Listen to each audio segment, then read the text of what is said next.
Empower. Assalamualaikum warahmatullahi wabarakatuh. Saya Fatima Az-Zahra dari mahasiswa pendidikan luar sekolah Universitas Negeri Jakarta angkatan 2015.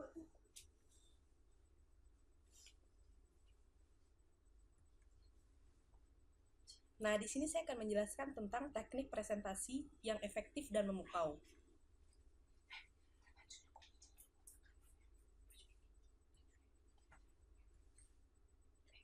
Presentasi bukan sekedar berbicara, ada tujuan yang ingin dicapai.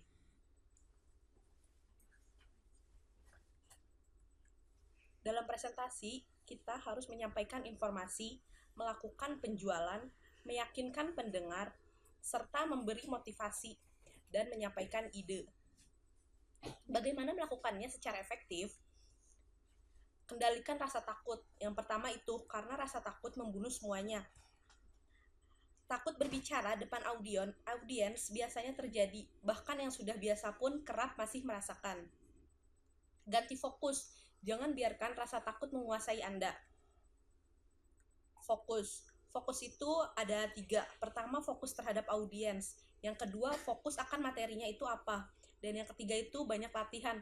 Karena jika kita latihan sebelum presentasi, hasil yang bagus akan kita dapatkan.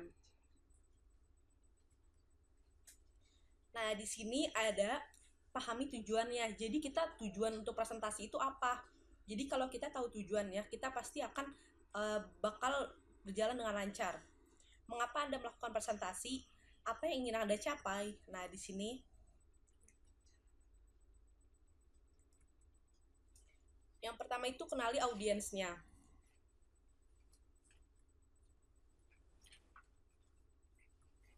Audiensnya itu pertama yaitu siapa, tujuannya untuk apa, umurnya berapa, pengetahuannya apa, dan budayanya apa. Jadi jika kita tahu audiensnya, kita bakal memahaminya itu. Jika ada siapanya, tujuannya, umurnya, pengetahuannya, dan budayanya. Memahami audiens dengan baik dapat membantu Anda untuk tampil dengan lebih baik. Persiapkan dengan matang. Itu sudah pasti karena presentasi yang bagus itu dipersiapkan dengan matang. Kumpulkan semua bahan presentasi Anda. Jika kita mengumpulkan bahan presentasi, saat nanti presentasi, itu presentasi yang kita bawakan akan berjalan dengan lancar. Buatlah struktur presentasi yang runtut, sehingga mudah dipahami audiensnya. Nah, di sini ada desainlah alat bantu visual yang simpel tapi memikat. Yang kedua itu latihan, pasti itu ada latihan. Banyak latihan meningkatkan percaya diri. Jadi jika kita banyak latihan, kita bisa meningkatkan rasa percaya diri kita. Karena saya sudah latihan, berarti percaya diri kita akan tambah dan bakal menguasainya. Apa yang perlu dilatih? Nah, di sini ada postur kita, gesturnya, suaranya, timingnya, dan serta alat bantu visualnya. Itu yang dilatih. Sampaikan dengan antusias. Nah, di sini kita bakal menyampaikan dengan secara antusias.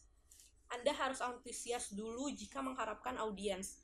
Mendengarkan dengan antusias. Jadi jika Anda harus antusias, jika kita antusias, pasti audiensnya pun langsung dengan secara antusias. Sudahkah Anda melakukannya? Nah, di sini 8 cara membuat slide profesional dengan cara tipografi. Yang pertama, menggunakan jenis font yang tepat. Itu pasti. Yang kedua, menggunakan maksimal 3 jenis font. Yang ketiga, membuat variasi ukuran. Yang keempat, menggunakan skema warna dengan baik. Yang kelima, mengatur variasi posisi teks.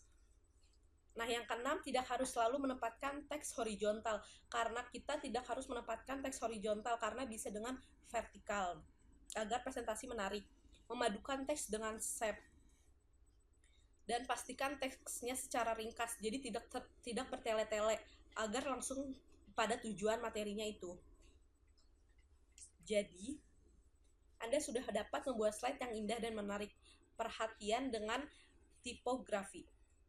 Nah, di sini ada teknik pembukaan presentasi yang berkesan. Kita akan memiliki kesempatan kedua untuk membuat kesan pertama. karena kita tidak akan memiliki kesempatan yang kedua jika kesan pertamanya kita itu jelek. Pasti yang dilihat itu kesan pertamanya kita terhadap presentasi itu. Jika kesan pertamanya itu bagus, maka kesan keduanya, kesan ketiganya dipandang orang akan bagus. Nah, di sini bagaimana membuka presentasi yang berkesan? Ini ada caranya. 1. Ceritakanlah hal menarik. Membuka presentasi dengan sebuah cerita membuat audiens lebih serius dan memperhatikan kita. Cerita yang menarik akan membangun hubungan dan kepercayaan dengan para audiensnya kita. Nah, yang kedua, cairkan dengan humor. Semua orang menyukai humor. Humor di awal presentasi akan mencairkan suasana dan juga mempersiapkan audiens dengan mendengarkan yang lebih serius dari presentasi. Nah, di sini ada 3 ajak merenung dengan kutipan. Nah, jadi di sini ada logic will get you from A to B, imagination will take you everywhere. Nah, di sini ajak merenung dengan kutipan agar kutipan pendek yang perasaannya kuat akan mengajak audiensnya untuk berpikir dan merenung. Dengan itu kita bisa mengajak mereka lebih fokus dalam presentasi kita.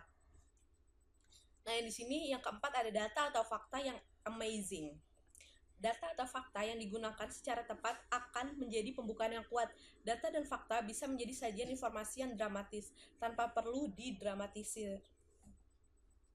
Nah, yang kelima ada pertanyaan membuat audiens fokus. Secara alami, pertanyaan akan membuat audiens berpikir dan berusaha mencari jawaban. Artinya, pertanyaan membuat audiens fokus terhadap topik presentasi kita. Jika kita memberikan audiens itu pertanyaan, pasti audiens itu akan fokus bagaimana cara menjawab pertanyaan dari kitanya.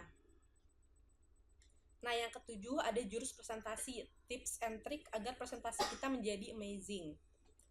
Nah, di sini 1, datanglah lebih awal, karena dengan datang lebih awal untuk melihat seperti apa tempat acaranya, kita bisa melakukan penyesuaian serta mencari posisi yang tepat untuk berdiri saat presentasi. Nah, yang kedua adalah pergilah ke kamar kecil. Jadi, jika akan lebih baik kita ke kamar kecil terlebih dahulu daripada harus menahan diri sepanjang presentasi untuk buang air kecil. Pasti kita kalau presentasi itu merasa gugup, jadi lebih baik kita buang air kecil dahulu untuk menghilangkan rasa gugup itu, baru nanti kita presentasi. Nah, yang ketiga ada periksalah peralatan. Itu pasti jika ingin presentasi kita harus melakukan cek sound-nya dulu, periksa laptopnya, proyektor LCD, dan alat-alat penunjang lainnya. Jangan sampai kita bersiap tampil tapi peralatan belum siap. Yang keempat adalah buat kesan pertama tak terlupakan. Berikan kesan pertama yang baik dan dengan pakaian yang nyaman dilihat. Obrolan-obrolan kecil sebelum presentasi itu semua akan membuat kesan positif dari audiens. Jadi buat kesan pertama itu tidak terlupakan. Sebelum kita presentasi pasti kita akan dilihat pakaiannya baguskah. Terus jika mereka membuka obrolan kita yang menarik, pasti mereka akan dengan baik akan membuat kesan positifnya juga kepada kita. Nah, yang ketiga ini adalah kenali audiens. Lihat saja apa audiens kita, berapa usia mayoritas mereka, bagaimana sikap mereka terhadap MC yang membuka acara. Kita akan memberi gambaran dalam bersikap seketika presentasi. Kenali audiens. Jadi jika kita kenal, maka mereka akan respect terhadap kita.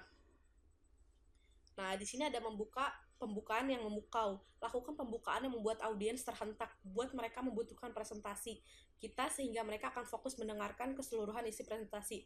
Jika pembukaannya saja sudah memukau banyak orang, pasti mereka akan penasaran apa itu presentasinya, bagaimana cara mereka presentasi itu.